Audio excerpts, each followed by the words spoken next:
afternoon, good evening, and welcome to our webinar today on ESCOs and if ESCOs can solve the German energy crisis. With us today is Rüdiger Lohse, the CEO of the German ESCO Association EDLHUB. And as always, these webinars are brought to you by Global ESCO Network, for which I am the chairman.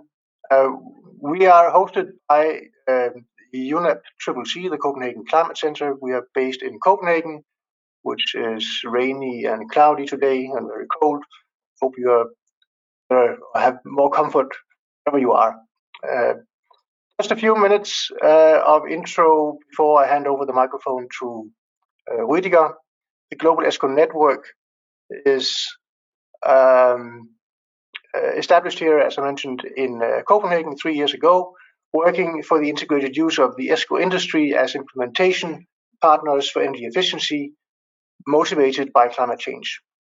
We are a network of networks in the sense that we are organizing ESCO associations and not ESCOs directly. We work to reinforce the existing efforts of national and regional ESCO associations and do so through activities such as this webinar. We are by now 34 partners. We are covering about 90% of all ESCO associations in the world. We are guided by an advisory board of 6 people. The map here on the side is illustrating where ESCO associations exist. That's all the countries that have a color. All the countries that are marked with green are where ESCO associations have partnered with the Global ESCO Network. Now, today's topic on the energy crisis that we are facing, I think, mainly in Europe, but it is evolving into a global energy crisis, means that energy prices, in fact, are the main factor driving inflation. We also see that energy prices now, and that might mostly be in Europe, is prompting energy saving. I think we all here are familiar with recommendations that public buildings should reduce their temperature to 19 degrees. We are not sure, though, whether energy prices are also driving a demand for energy services, and that is one of the questions that we would like to have answered from Rüdiger Lohse at the presentation. We find that there's a clear difference between saving energy and energy efficiency. Saving energy is what we are doing when we're reducing the temperature. We are not particularly happy with that. The energy efficiency is where we need the ESCO, the professional energy efficiency industry, to step in. The questions that we are facing here is, first of all, of course, is there actually an uptick in the demand for energy services from ESCOs? We are not sure if that is the case. We are also wondering, are ESCOs actually suited to this kind of energy emergency that we're facing now? Is it too late to use ESCOs to initiate energy innovations that we so far have neglected? Is there enough capacity in the ESCO industry to meet the demand? Are financing options available? Are contract models up to date? And what do we do when energy prices fall again?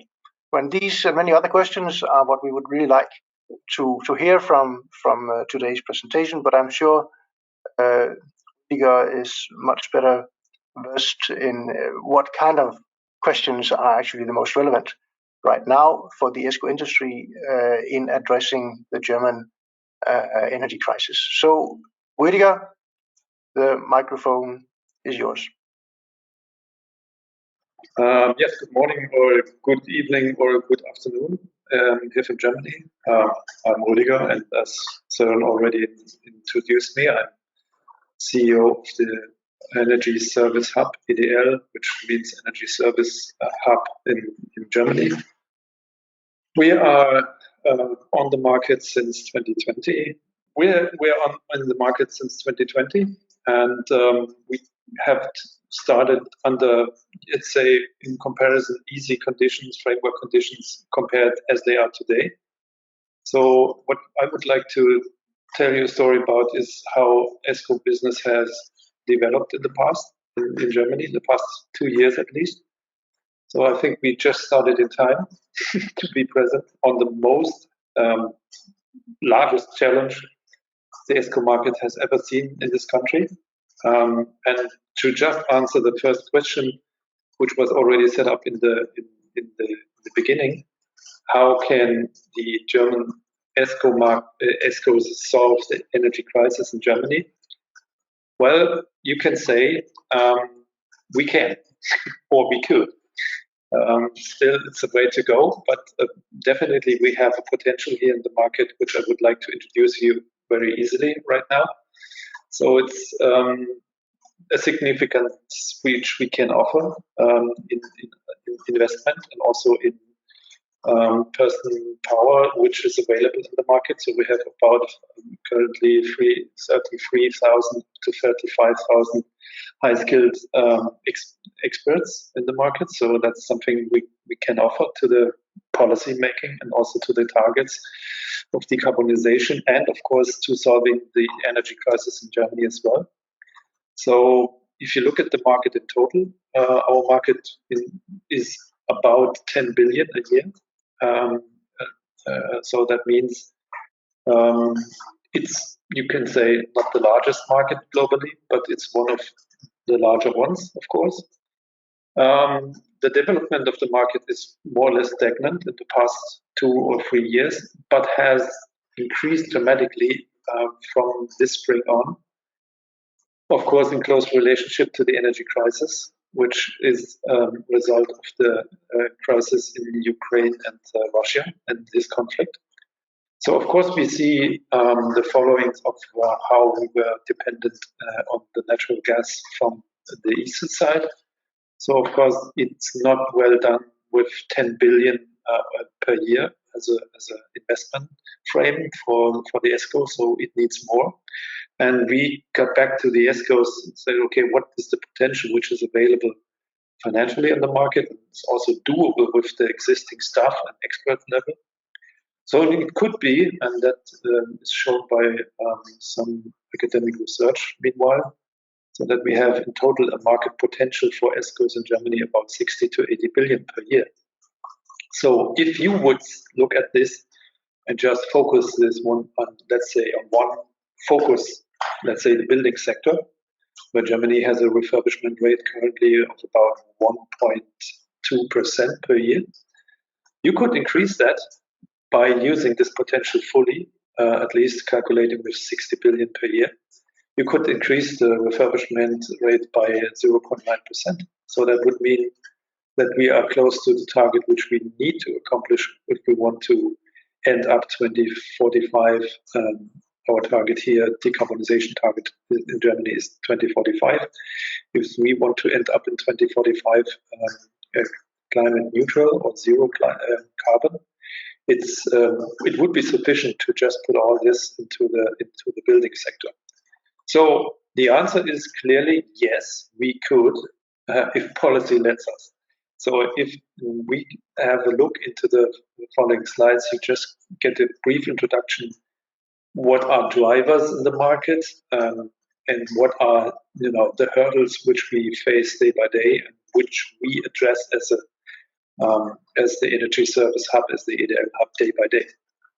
So to just move on, to just give you a brief insight on the policy framework, which is of course very important for us and for our daily work, and also for our strategy in the ESCO sector, is that we have to look at those policy failures which have been committed in the past. So you can say last 20 years, it was only the question where you can get cheap energy and not consider energy efficiency or energy savings at all. So it was more or less a just consumption-based market, the energy market. So the cheaper it gets, the better it is.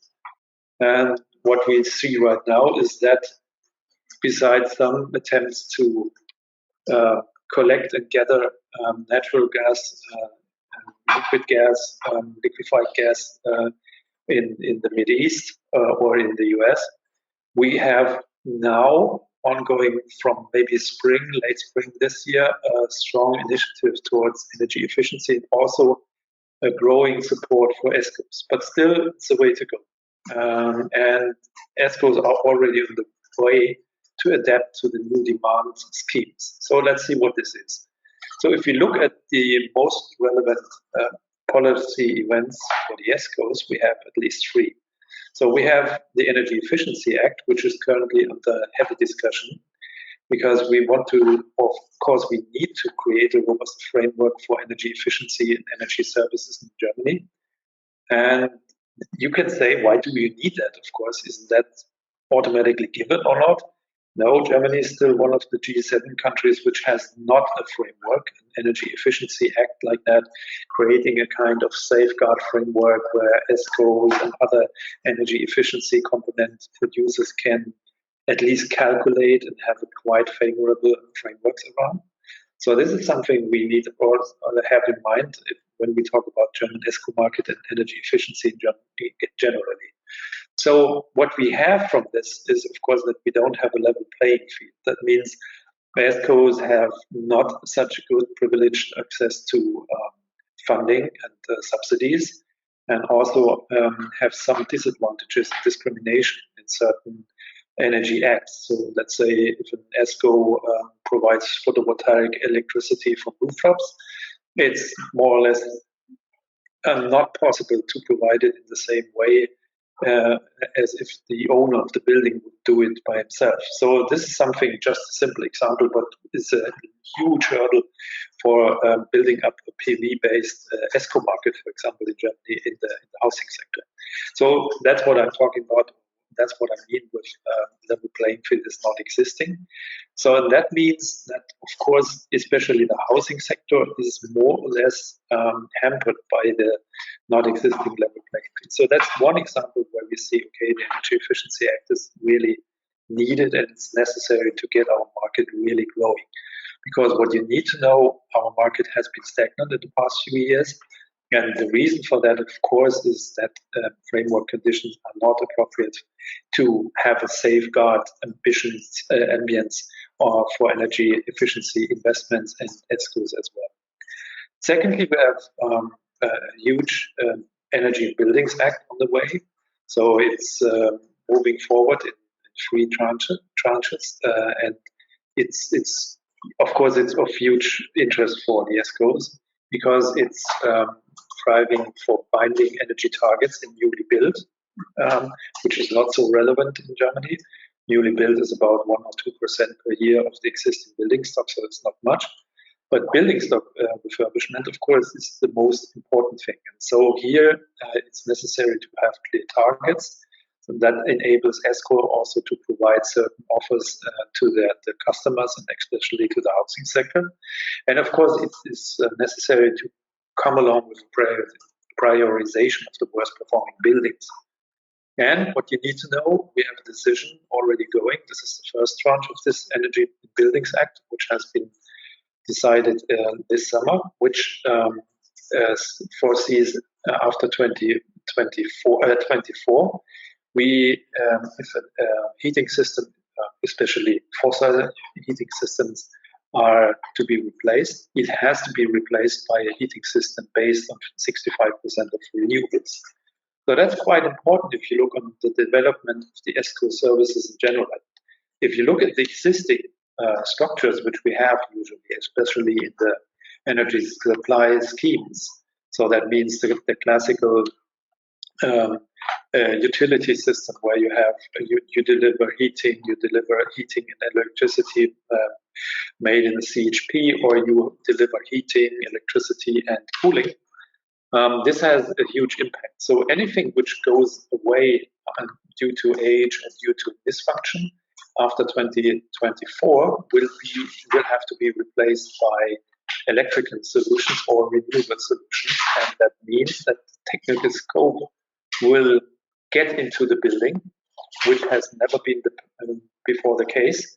So it gets into the building and it needs to consider, if a heat pump, if you want to make a heat pump work in the building sector, you need to consider, okay, is the temperature level sufficient? Is the heat pump able to work efficiently or not? And that means that the impact here in the building needs to be considered very much. So that means that the classical utility system is more or less to be given up, and is increased in the technical scope in terms of HVAC. So that means heating system refurbishment in total, or even building insulation, which has been never the case before in our classical ESCO business before. And so that emerged since, you can say, since beginning of this year. And of course, it's dramatically increased by our natural gas situation here in Germany in the past few weeks. So if you look at that, it's something really, really dramatic. And let's look also on something which is also relevant for the market as well, because all this increases the finance demand. So if you can say, okay, if a contracting investment in the past has been maybe factor 1 for a typical supply solution with CHP and some small district heating grids and stuff like that. If you look at it right now under the premise of 65% renewable energy after 2024, it's factor 2 at least, or factor 5 in the investment volume, which you have to consider as an ESCO. So that means that the demand for finance has been exploding in the past few months, starting at least from March. So important for that is, of course, that we have a third approach, which is the Heating Design Act, which is setting up structures for the decarbonization of the heating system more from a strategic level.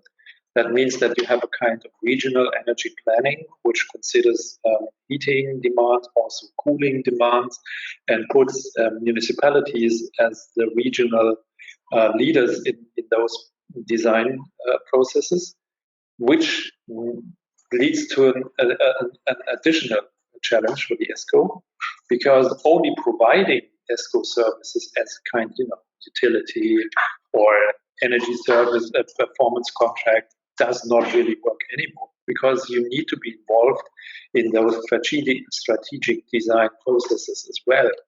And that has led in the past few weeks, or you can say past few months, to increase the consulting business in ESCOs dramatically, which has been in the past more or less a kind of acquisition effort, which was more or less cost-free.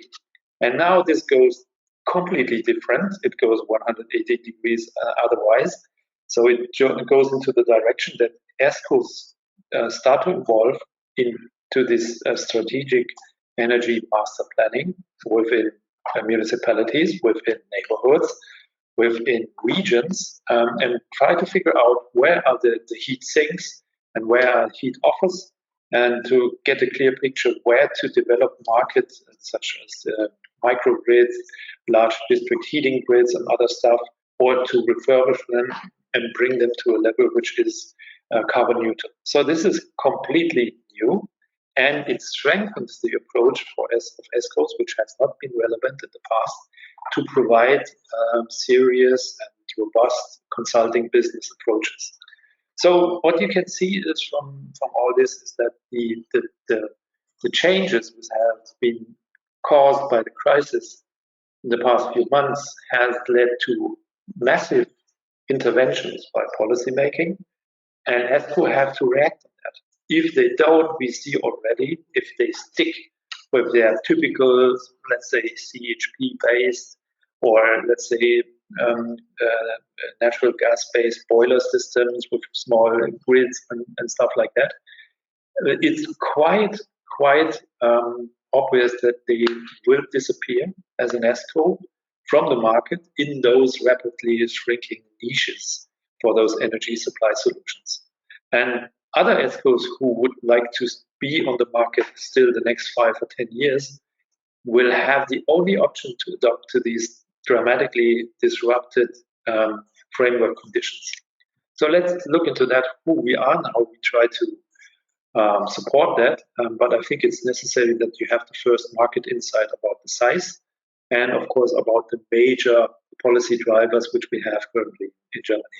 So how we support those as a energy efficiency and energy service entity as an association in Germany is that we try to support our members in those once-in-a-lifetime disruptive change processes.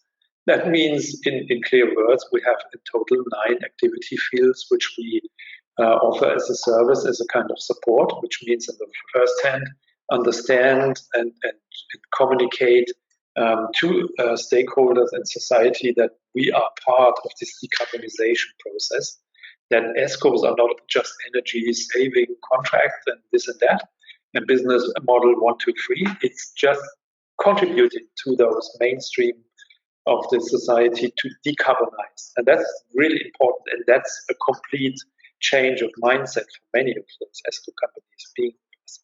So policy has called, of course, for 2045 zero carbon in Germany, which is very ambitious because we're still far away, because we're more or less, except for the electricity sector, but the heating sector is more or less dominated by natural gas and oil. So that means a huge change, and it's really a challenge, and it will be a disruption anyway. So, and the customer needs on the right side, on the first line, also important. It has to be seen that many customer needs go towards make it simple for me. I don't want to see 80 pages contract for energy performance contracting and all that stuff. We just want to keep it simple and keep all the complexity, please, in the backyard, in the back office, and that's a challenge also for our ESCOs as well. So, important B2B business, which means industry and also the housing sector, demands for kind of one-stop shops. So it's a strong tendency to move towards one-stop shops, which could be provided by ESCOs, of course, if they are willing to go in the business of consultancy, and in the business of investment, in the business of finance, and the business, of course, of monitoring and verification. Of course, we see, but that's more or less digitalization and artificial intelligence is more or less something which we need to think about in the backyard, in the back office. How can we make big data available? We still in Germany have a long pathway to go to be there, that we have a more or less good working digital platform for all the energy data which we need for energy design and energy master planning. We are still far away from that. And also we are still way before that point that we are able to use AI to increase accuracy and cost benefit optimize solutions.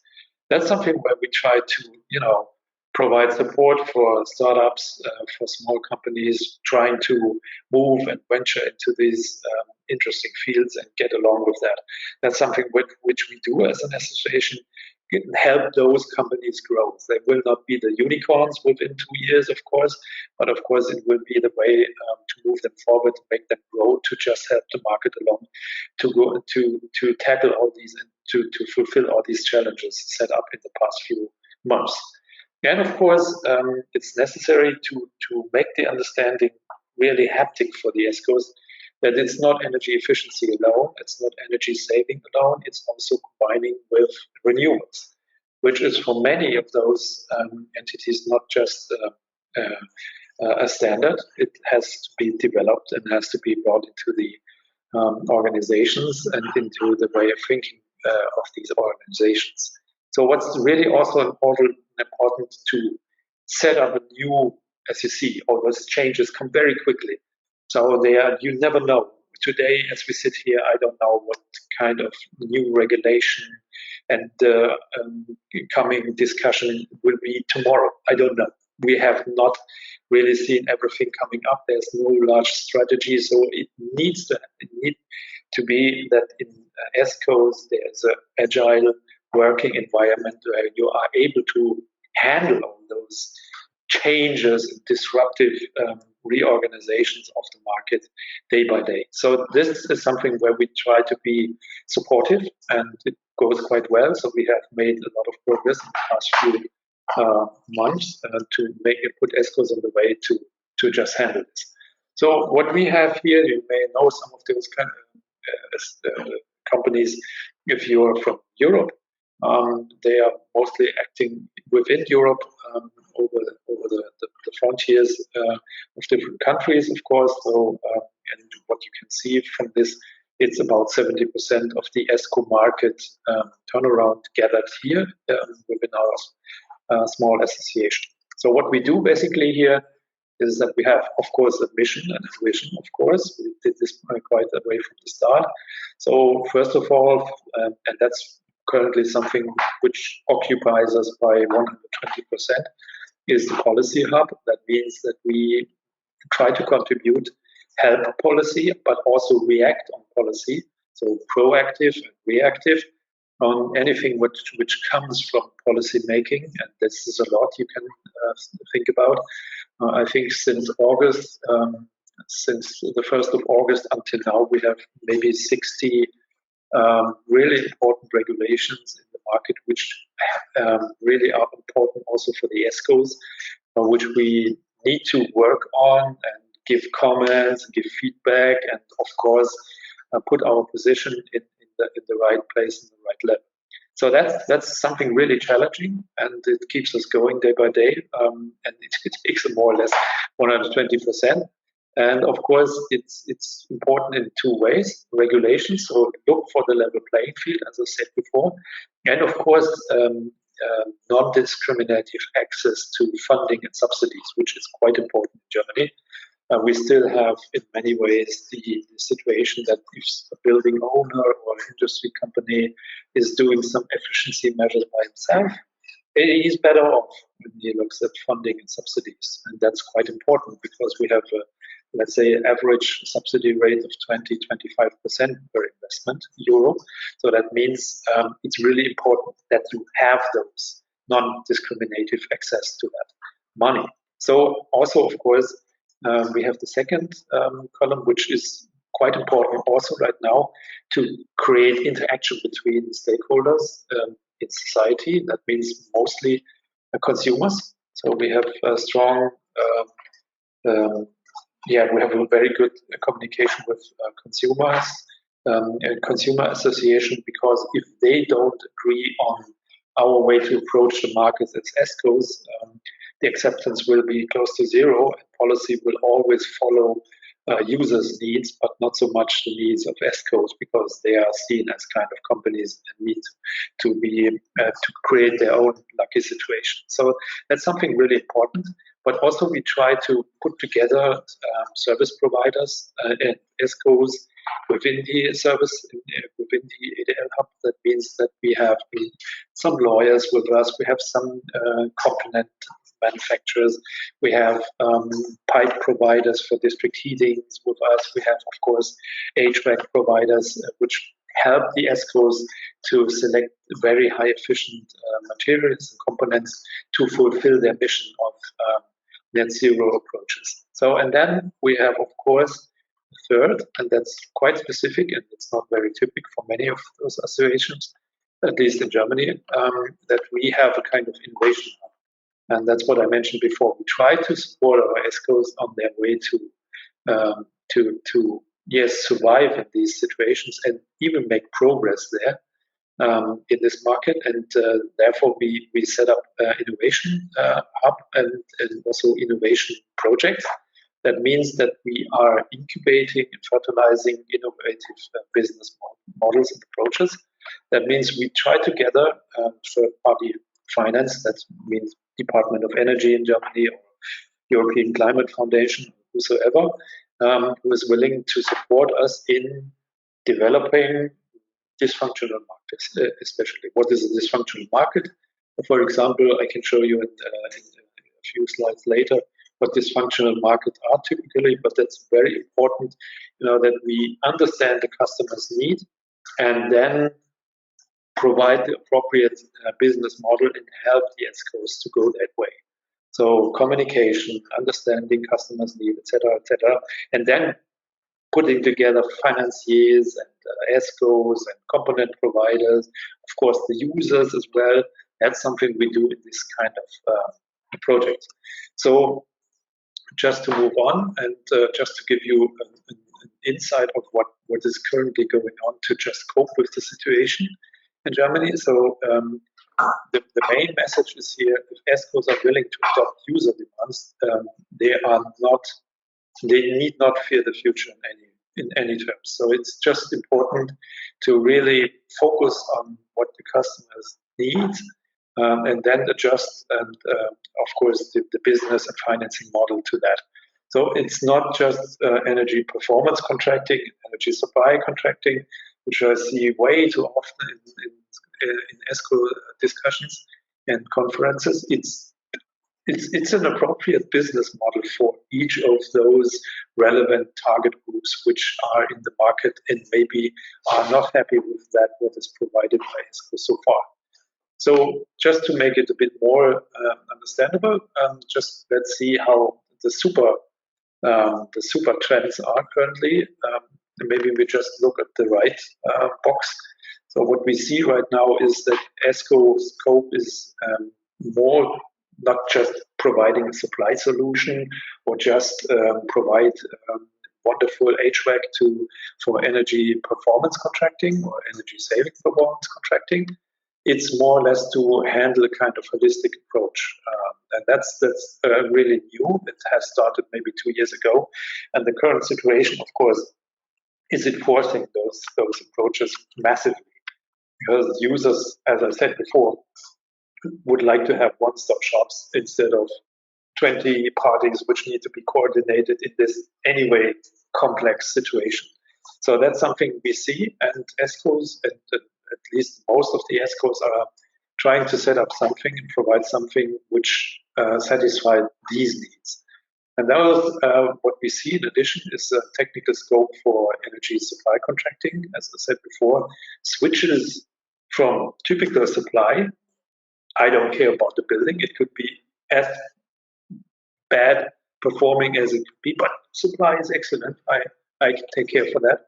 But it's moving straight forward to heat pumps. Electrification of the heating market is on its way. Federal government has a target to move out more than 480,000 heat pumps next year.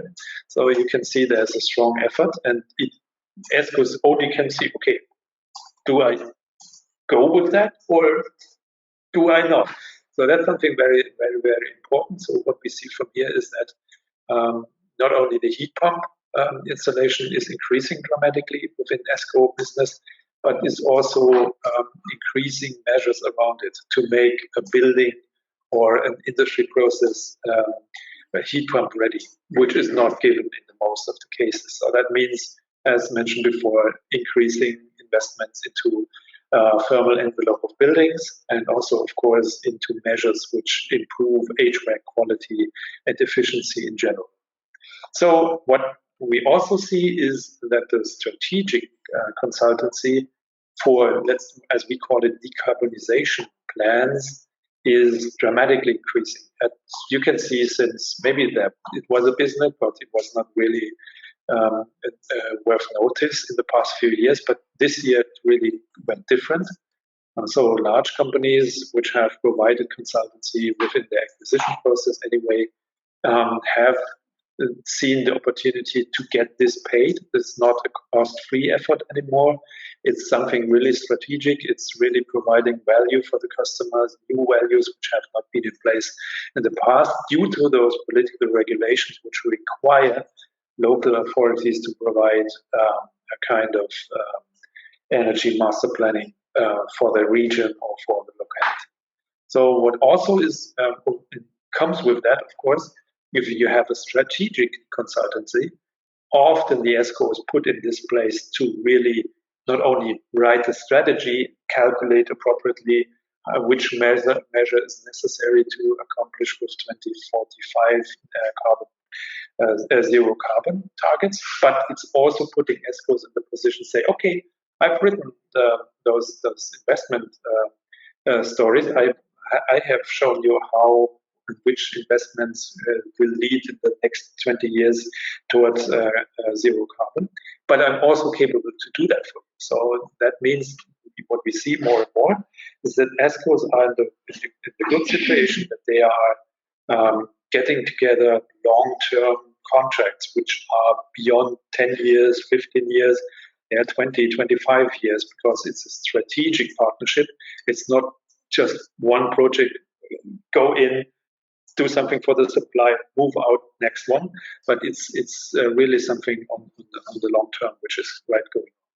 And to make this a bit more understandable for you, I just would like to show you one example where these business model has been adapted to the needs of the users, which is quite an important market. It's the healthcare market in Germany, which is very sensitive right now. It has not been in the past. In the past, you can say cost for total costs for hospitals, for everything, staff, energy, and investments. Anyway, energy was about 2% or so. Now this has changed. It's 10 to 15% of the total cost of hospitals and home for elderlies. So this is now a great concern. It's also a high risk for our health sector that those hospitals are not capable to, be existing and go and still perform their ground business, so to say. And that created something of a new challenge. We have also seen that the typical ESPC or energy supply contracts did not really fit into the schemes. So what we did as an energy service hub, as the EDLHUB, we set up a kind of innovation project. So within the innovation lab, we said, okay, what are the customer needs basically? Are those energy performance contract, energy supply contract, or something in between there? So, and then we started kind of interviews and getting to know better what the needs of the customers are really. And then we created something step by step. If you know agile processes, it's quite easy to understand. We created some prototypes of typical business models and tested them in certain tests, and then went along with those results and re-optimized those approaches again and again until this year. And we have, so to say, a standard contract, which is a mixture of energy performance contract and energy savings contract, which fits perfectly into the accountancy system of the hospitals, which was one issue, and also really matches to the demands and needs of the hospital itself. And that led to something that the market there was deeply increasing. Of course, it's increasing because the crisis is here, of course, but now we have solutions. It's not just to show hospitals, okay, you have a crisis, but as EDLHUB, we try also to show solutions and provide those solutions to the hospitals in need for energy refurbishment. And that goes quite well. Of course, it's needed much, but we prepared all this already 2.5 years ago because we saw the vulnerability of those hospitals already 2 years ago. So that's something where everybody now is quite content. Okay, we have an issue, but we have a solution where ESCO play a major role to set up investment schemes over the next 5 years and then carry it out step by step, year by year, reducing the energy demand on the long term. So that's something just for you to make it more haptic and understandable what we do with those innovation hubs, which we are pretty proud of, you can imagine. And if we go maybe the next one, which also gives you an insight on those additional needs. I mentioned before that the investment is increasing dramatically, factor 2.5. So of course we started 2 years ago already to have first ideas on what would be if we have a first finance platform for energy efficiency in ESCOs to provide that financing, especially for long-term investments into, let's say, building refurbishment or high efficient processes. And that's something we provided, and we just are now on the way to just have it 12 months in the market. It's going quite well. If you would like to see it, here's a link to get in touch with this financing platform. I was personally responsible for that, so if you have any critique, let me know.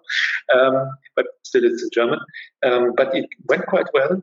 We have more than 80 million financing volume, even though we are not known as a financing entity, but we are just a finance platform provider, a kind of fintech, you can say, which enables, of course, ESCOs to get money, finance for their now increasing investment volume projects. That's something, of course, is very helpful for the ESCOs and provides them some good framework to survive in this market, which is changing so rapidly.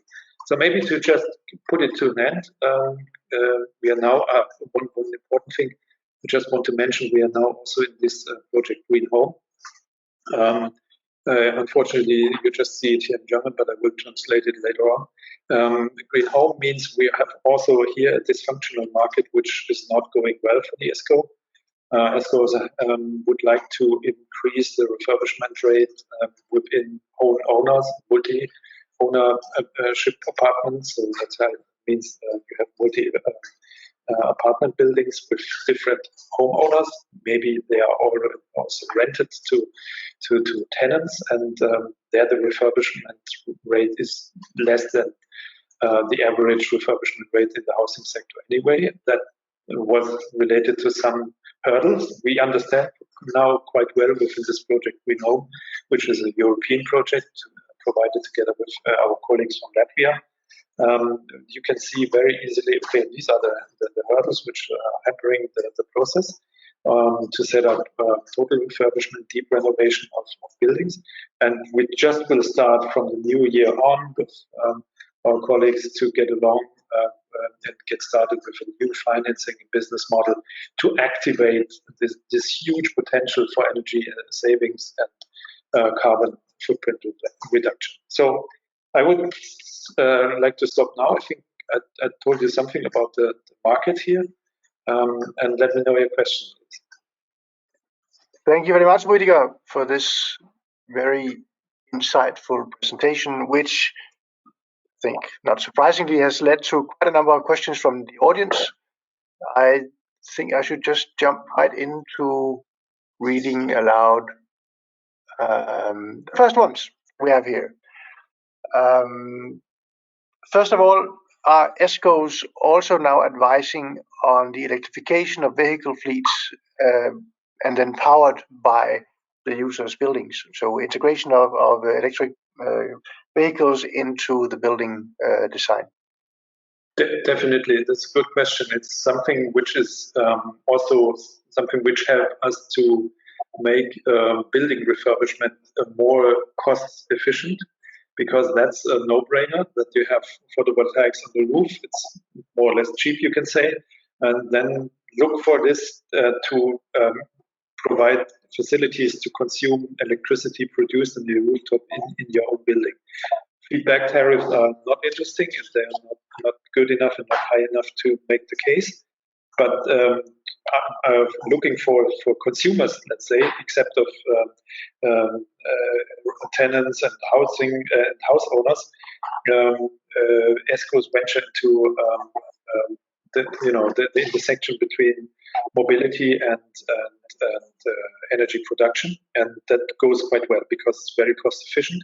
And if you make the bundle, let's say this together with a building refurbishment, which is not so cost efficient still, despite the high prices, you can make a combination of both and then make the case for the building renovation in total by providing both services. Very well, and I think there's a follow-up question here, which is regarding the software to calculate building vehicle grid energy cost and benefits. Is there any particular software which you know about and could point to? No, there are many. You must know, in comparison, let's say, to North America or so, building modeling is not a standard here. It's quite static calculation schemes which we have here, which has a price, of course, because calculations are not so accurate as we can see from Australia and from Canada and also from the US. So that's something we try to improve. But so you can say that's not, a high intelligent tool is not existing. One thing we have, which is quite important for us to accomplish kind of cost benefit optimization is the point that we have two softwares now in the market where you can see, okay, my target is carbon neutral, zero carbon by 2045, which is the cost optimal way to approach this target. building sector. That's quite cool. I like it much, but it's still not much used in the German market, of course. So we are very static at that point, unfortunately. Okay, thanks. There's a question here, which I guess, in fact, I can answer, which is about how large the global ESCO industry is. If Germany is 10 billion, the IEA just published its annual energy efficiency report last Friday, so 3 days ago. You can find it on IEA's website. In that report, the global market size has been calculated to $38 billion in 2021. I'm not sure how exactly that is, if it's calculated in the same way, because in that number is China's market share, which is more than 50%. And that leaves Germany in charge of a significant part of the rest of the world. So, but dive into the numbers in the IEA report to see how they compare. Other questions back to any comments on that? Yeah, maybe just a remark on that. I talked about the potential. So we looked at the potential coming from employees, available funding from green funds and stuff like that, which are available for ESCOs, and what could be the target of the scale up. And of course, which kind of measures are available and could be just exploited very quickly. Although that means that we have this kind of potential, but as you see, it's less than a fifth of that potential, which is already in place in Germany. It's very stagnant since 3 or 5 years. Okay, so it's not the current market that is 10 billion. It's the potential that we're talking about. Then the numbers fit better. Yes, the 10 billion are the actual market, you can say, but the 40 billion more, this is the potential which could be accomplished. Okay, good. We have more questions. What is the ESCO market structure in Germany today, and how will this change in the next few years? Will we see market dominance by a few large ESCOs, or is there space for small to medium-sized ESCOs, given the demand for one-stop shop solutions? Yes, definitely both. And we see that larger ESCO also go in this market by setting up new, smaller sub-ESCOs, which provide solutions like one-stop shops very quickly. But we also have kind of SME-based contracting companies which are quite active, and they just come from the handcraft company, looking for new opportunities and long-term customer and user contact. So that's something which is going on both sides. So it's not only the big potatoes, but it's also a huge amount of smaller companies on the market. Right. And in this market transition, I wouldn't call it revolution, but in a significant disruption of the market that you've been describing here, is there a need for independent owner advisors to help facilitate successful energy performance contracting in Germany? Well, I can say that in the past I have played this role until 2 or 3 years, and my experience is, especially in the public sector, there's not much knowledge still, despite already these business models are provided there in Germany at least since 20 years, but it's not a widespread knowledge which is available, and there's still a lot of uncertainty in the public sector especially. But what we also see, even in more experienced areas like industry, and especially in the housing sector, it helps to have somebody on board, at least on a regional level, on the federal regional level, to be able to, look as a kind of neutral observer and provide, so to say, neutral advice, and of course encourage users or potential users to make use of this system, but also have a kind of critical view on anything which is provided by the ESCOs. So it helps, but we can say that we have a kind of set of standard contracts for energy supply and energy performance contracts, which are working quite well. And what we do as a kind of association is the same which we did in the past, that we collect all those feedbacks from different projects and say, where can we improve those standard contracts from time to time? So I think we are not, because we are an association, ESCO association, so we are not used as a referee in this market, but of course we try to support the market in a way that only best of contracts are used. Thanks. And here's actually a question which is very much to that point, namely the contract models that are available in the market. Are they able to accommodate the current market disruption? Do they fit the market?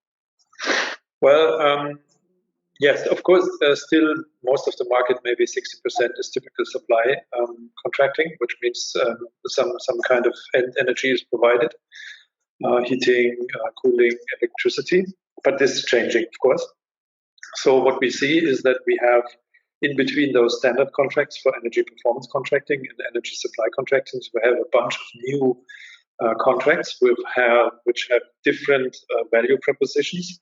But we can say that those standard contracts, which are already available, fit to the market quite well because they have been tested. They have been, they have a kind of history, success history behind them. And for each of the new demands, for example, like house owners, associations, and stuff like that, those new contracts will be developed together with the users. So it's it's not just provided by the ESCO. Okay, this is standard contract, use it or forget it. It's more or less in a way that you say, okay, it's more towards to have a kind of mutual process going on, and then the acceptance is quite well, and the failure rate is quite small.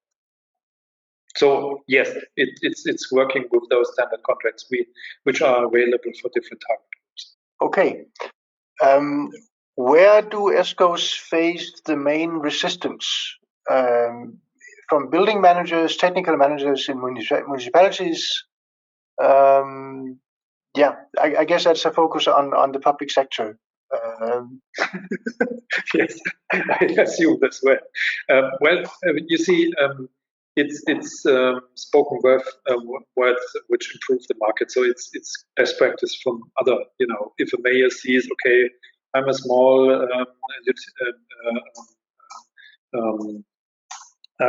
city, and I have refurbished my 2 schools together with an ESCO, and it went quite well. It's a spoken word of mouth which is spreading and positively helps to convince others. But if not available, it's really a hard job. And so you need to convince people, and people need to trust you, which is really difficult in the public sector. So I did this past 20 years before I set up this energy service hub, EDLHUB. So I know quite a story to tell about this. But if you are successful and you have best practice, and you put those people who had done it and those people who are interested together and have those success and failure stories as well, I think it's going quite well. So we have not a big deal with that. Okay. I think I have 2 questions left, but they're still opening for more questions if you have. Is there enough capacity in the ESCO industry to meet demand? Any supply chain constraints? To talk about heat pumps, I would say it's good to have, let's say, the large ESCOs working in this field. I just can tell stories about the larger ESCOs currently. We don't see actually the situation for smaller ESCOs right now for the availability for, let's say, pumps. It's not easy going, but it's going quite well if you talk about larger ESCOs. So availability is a global question in this case. And so they're getting their stuff and their components from different international markets. So, and this seems to work quite well. If you look at the heat pump, which is really a scarcity currently in Germany, they are not available if you're a single home owner. Your handcraft company will tell you, okay, in 2 years you may have your heat pump going, but ESCOs still are able to provide within weeks or months, 1 or 2 months. Heat pumps especially, which is now our main topic right here, electrification of the heating sector. Right. And last question on my list here is, what are the new possibilities of ESCOs in the circular economy? I understand your question, but I would put it in a different direction. If you speak about circular economy and consider waste heat as well, I would say this is going quite well, except of different market hurdles, which do not really make it very easy for ESCOs to understand where waste heat is available. But any other approach, of course, is coming up with the discussion how to insulate buildings. And there the discussion is going, and there you have the cost increase on the one hand, you have the cheap materials so far, which has been mostly fossil fuel based, and now we see with high fossil fuel prices, we move into different building insulation systems, and also we move into standardized refurbishment system like Energiesprong in the Netherlands, which is going also quite well right now in Germany together with ESCO. So ESCO is providing a kind of prefabricated refurbishment system, so the insulation material prices do not matter so much. And then you have, of course, the opportunity to provide additional ESCO services when it comes to the energy supply and the energy consumption targets. So that's something going quite well. So I would say, yes, it's an issue still in the insulation area, but it's already good solutions available which are used quite well. Okay. That brings me to the end of my list of questions, and also, in fact, to the end of our webinar, as we are now, the 1 hour is up in a minute or so. So what's left to me is only to say thank you very much, Rüdiger, for an excellent presentation and an interesting discussion here with questions from the audience. I hope that everybody will join us in the coming year. This was the last webinar from the Global ESCO Network in 2022.